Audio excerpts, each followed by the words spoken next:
नमस्कार, लोकमान्यमध्ये आपलं स्वागत. आज आपण 18 जून 2021च्या चालू घडामोडी पाहणार आहोत. यामध्ये लोकसत्ता, सकाळ, the Hindu, Lokmat, Maharashtra time, PIB यामध्ये परीक्षेला महत्त्वाच्या असणाऱ्या घडामोडींचा आपण आढावा घेणार आहोत. तत्पूर्वी तुम्ही लोकमान्य MPSC UPSC या यूट्यूब चॅनलला लाईक, शेअर आणि सबस्क्राईब करा, जेणेकरून होतकरू विद्यार्थ्यांपर्यंत पोहोचण्यासाठी तुमची मदत होईल. डिस्क्रिप्शनमध्ये दिलेली टेलिग्राम लिंक फॉलो करून वेळोवेळी अपडेट मिळवत राहा. आजची पहिली चालू घडामोडी 12वीच्या निकालात 10वीचे गुण आता ग्राह्य धरले जाणार आहेत. CBSE 12वीच्या विद्यार्थ्यांचा निकाल 10वीतील गुण, 11वीतील गुण आणि 12वीच्या वर्षभरातील कामगिरीच्या आधारे जाहीर करण्यात येणार आहे. 12वीचा निकाल जाहीर करताना 30-30-40 असे सूत्र निश्चित करण्यात आले. त्यानुसार 10वीच्या परीक्षेतील सर्वोत्तम गुण मिळालेल्या 3 विषयातील गुणांच्या आधारे 30% गुण देण्यात येतील. 11वीच्या अंतिम परीक्षेच्या आधारे 30% गुण देण्यात येतील. तर 12वीच्या वर्षात शाळांनी घेतलेल्या चाचण्या, सराव परीक्षा, सत्र परीक्षा यांच्या आधारे 40% गुण देण्यात येणार आहेत. त्याच पद्धतीनं आता CBSEचं झालं, ICSEचं सुद्धा सुरू आहे.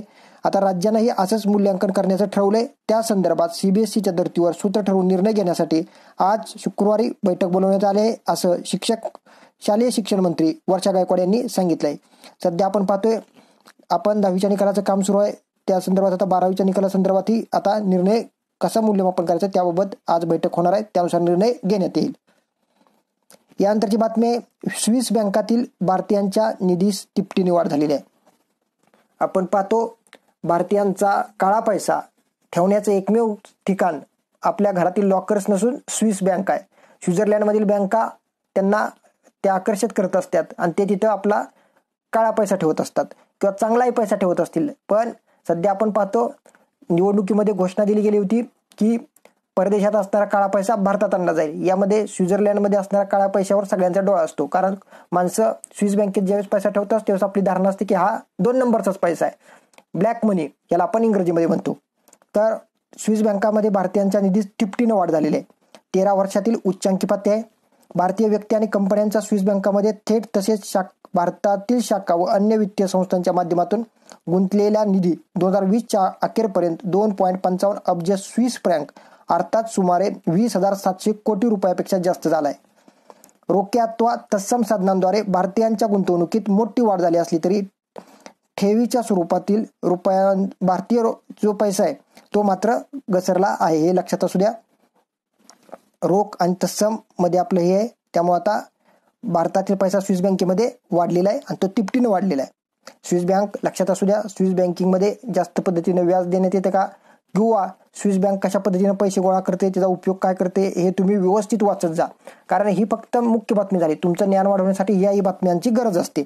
कारण कॉम्प्रेशनमध्ये एखादा पॅराग्राफ असा सोडवण्यात येतो आणि त्यामध्ये आपल्याला कळत नाही की कशा संदर्भात हा विचारलाय. म्हणून ही झाली आपल्या परीक्षेची बातमी. चांगली बातमी पाहण्यासाठी तुम्हाला इंटरनेटवर थोडंफार सर्च करायचं, नक्की ह्या पैशाचं काय केलं जातं, याला व्याज दिलं जातं का, फक्त का तेच ह्या लोकांकडून पैसा घेतात, तुमचे पैसे सुरक्षित ठेवतोय, त्यामुळं हे सर्व पाहून घ्या. यानंतरची बातमी आहे, समुद्री कासवांच्या प्रजननात वाढ झालेली आहे. टाळेबंदी म्हणजेच लॉकडाऊन आणि टाळेबंदीमुळे कमी झालेल्या समुद्रातील मानवी हस्तक्षेप, त्याच पद्धतीनं किनारपट्टीवरील पर्यटकांची घटलेली वर्दळ आणि गेल्या काही वर्षात झालेली जनजागृती यामुळे यंदा समुद्री कासवांच्या पिलांच्या संख्येत वाढ झालेली आहे. आपण पाहतो, ऑलिव्ह संदर्भात ओरिसाचे काही किनारे आहेत, गंजम बीच असेल किंवा आणखी काही बीच असेल, तसे महाराष्ट्रातही काही बीच आहेत.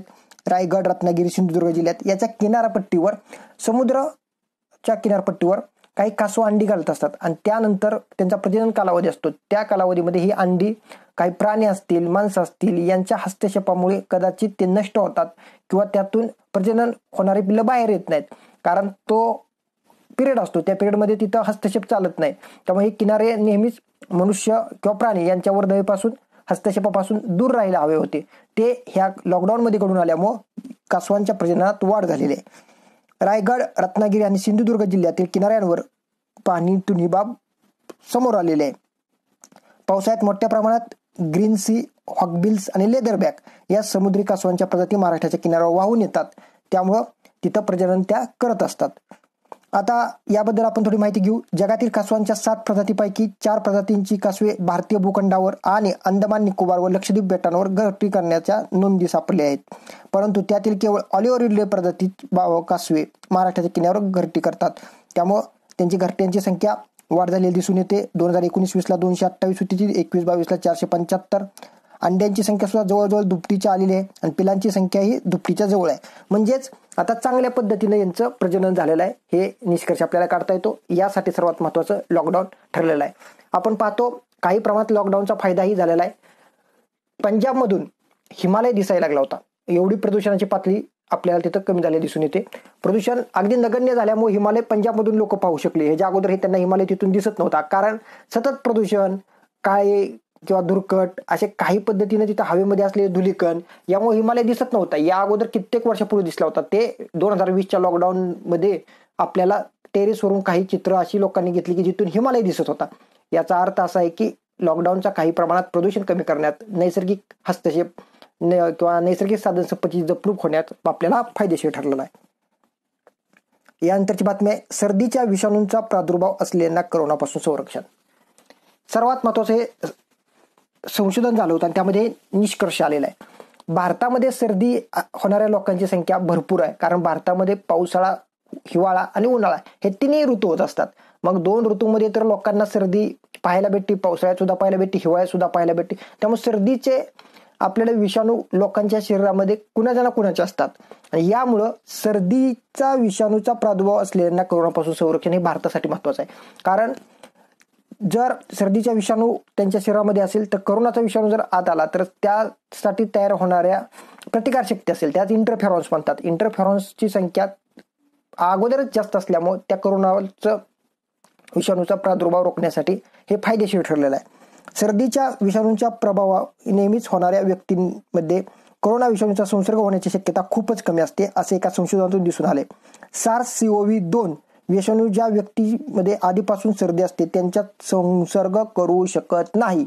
म्हणजेच भारतातील कित्येक लोकांना करोनाचा विषाणू त्यांच्यापर्यंत आलेला असेल पण त्यांना करोना झालेला नाही. त्याचं कारण ऑलरेडी त्यांना सर्दी होत असते आणि त्यामुळे त्यांच्या शरीरामध्ये अगोदर प्रतिकारशक्ती असल्यामुळे त्यांचा यापासून बचाव झालेला आहे. आपल्याला यासाठी आता काय करावं लागतं, तर यांचे आपल्याला प्रभागनिहाय किंवा घर टू घर जाऊन त्यांच्या आपण चाचण्या केल्या पाहिजेत, अँटीजेन टेस्ट केली पाहिजे. खरंच त्यांना कोरोना होऊन गेलाय का किंवा अगोदर झालेला आहे का, त्यावेळेस कळेल की भारतातील किती लोकांना कोरोना अगोदर होऊन गेलेला आहे. यासाठी आपण एक बातमी पाहिली होती. त्या बातमीमध्ये सांगितली होती की भारतात कोणता सर्वे केला पाहिजे, तर तो सिरो सर्वे. हा सिरो सर्वेतून आपल्याला कळेल की किती जणांना कोरोना झालाय किंवा होऊन गेलेला आहे. सिरो सर्वेचं महत्व यासाठीच असतं. जनरल एक्सपेरिमेंटल मेडिसिन या नियतकालिकात म्हणलाय की सर्दीचा रायनो व्हायरस विषाणू हा श्वसन मार्गात नेहमी आढळून येत असतो. या विषाणूचा संसर्ग आधीच झालेला असेल तर शरीरातील जनुकांना इंटरफेरॉन क्रिया सुरू करण्याची सवय लागलेली असते. ही जनुके प्रतिकारशक्ती प्रणालीतील इंटरफेरॉन्स रेणूंना SARS-CoV-2 वाढीविरोधात क्रिया सुरू करण्यात प्रेरणा देतात. त्यामुळे श्वसन मार्गात नेहमी संसर्ग करणारे सर्दीचे विषाणू ज्यांच्यात असतात त्यांच्यात SARS-CoV-2 म्हणजेच कोविड विषाणू बाधा करू शकत नाही. सर्वात महत्वाचं संशोधन झालेलं आहे. भारतामध्ये तर सर्दी भरपूर जाणार नाही, त्यामुळे त्यांना कोरोना झालेला आहे कळून आलेलं नाही. कोरोना विषाणूच्या शरीरात प्रवेश होताच ही जनुके इंटरफेरॉन्स रेणूंचा मारा करतात व तेथेच कोरोनाच्या विषाणूला थोपवले जाते, असे मत अमेरिकेतील येल स्कूल ऑफ मेडिसिन या संस्थेचे सहाय्यक प्राध्यापक एलन फॉक्समॅन यांनी म्हणले. त्यांनी म्हणले की रुग्णावर प्रतिकारशक्ती प्रणालीमध्ये आढळणाऱ्या इंटरफेरॉन्स या प्रथिन म्हणजेच प्रोटीन रेणूच्या मदतीने उपचार करता येतात. तशी औषधे उपलब्ध आहेत, पण ती नेमकी कोणत्या वेळी वापरायची हे कळत नाही.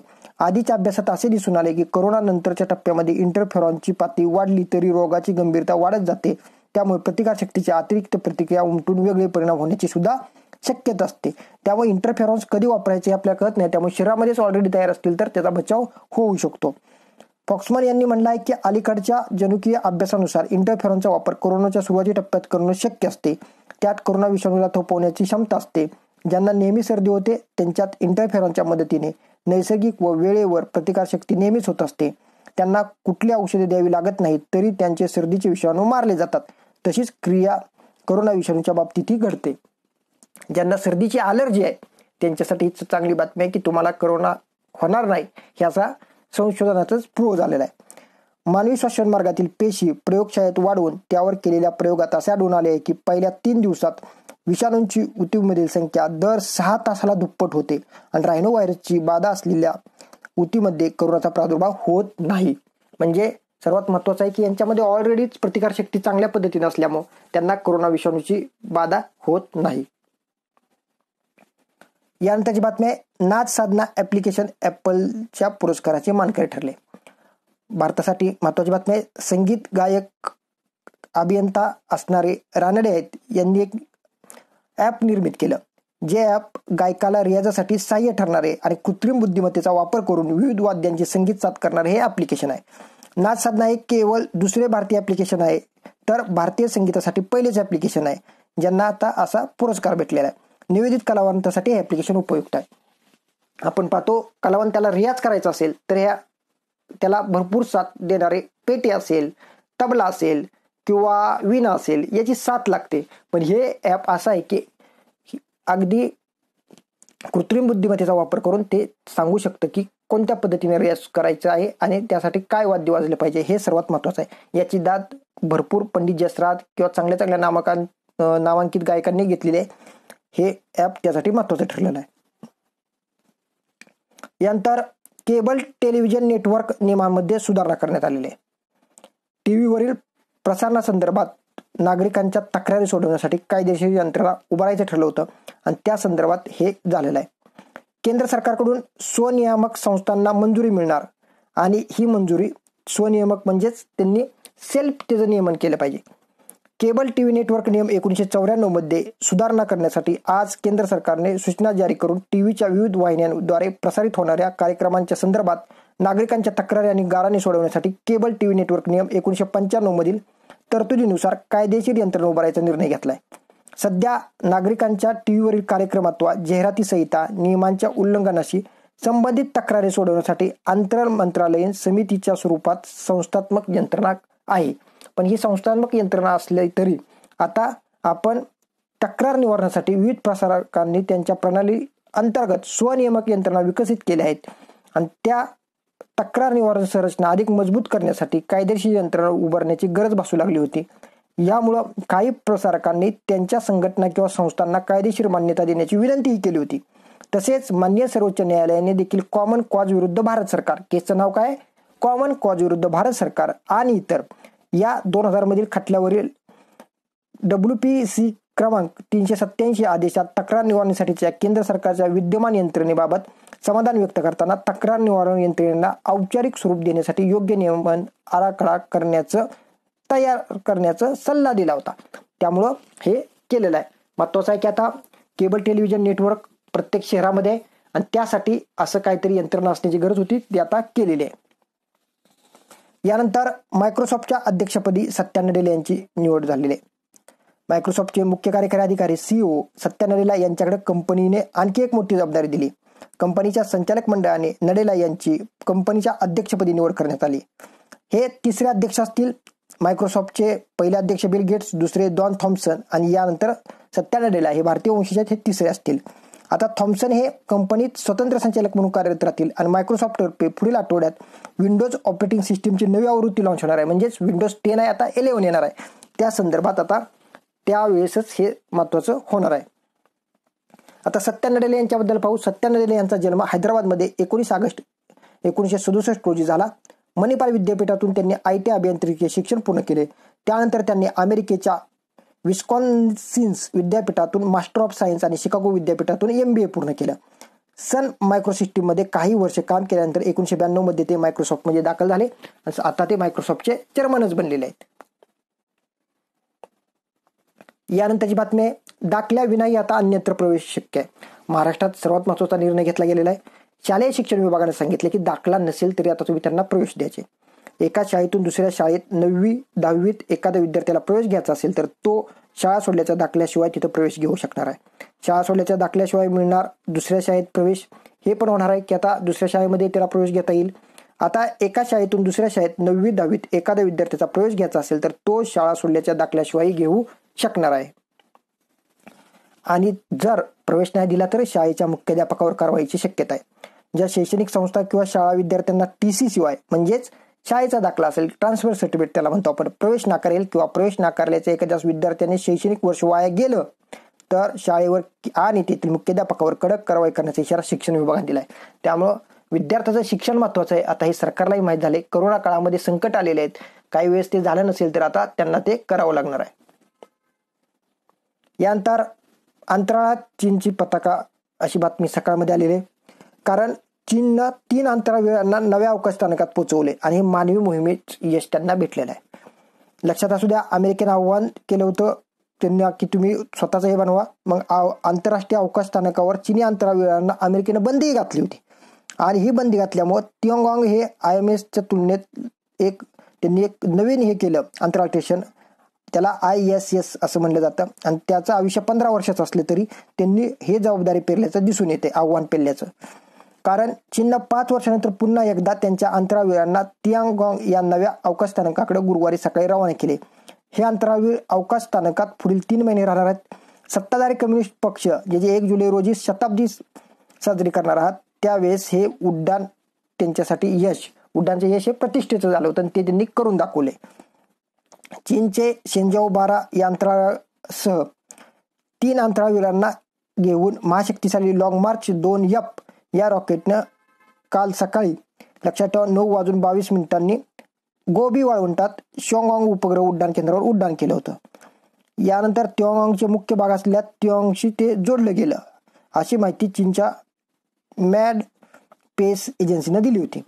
या मानवी मोहिमेचे नेतृत्व कमांडर नेई हासेंग यांच्याकडे आहे आणि चीनच्या पीपल लिबरेशन आर्मीमधील हवाई दलातील ते वैमानिक आहेत. अन्य 2 अंतराळवीर चीनच्या सैन्यदलाचे सदस्य आहेत. आता यामध्ये कोण कोण आहे लक्षात असू द्या.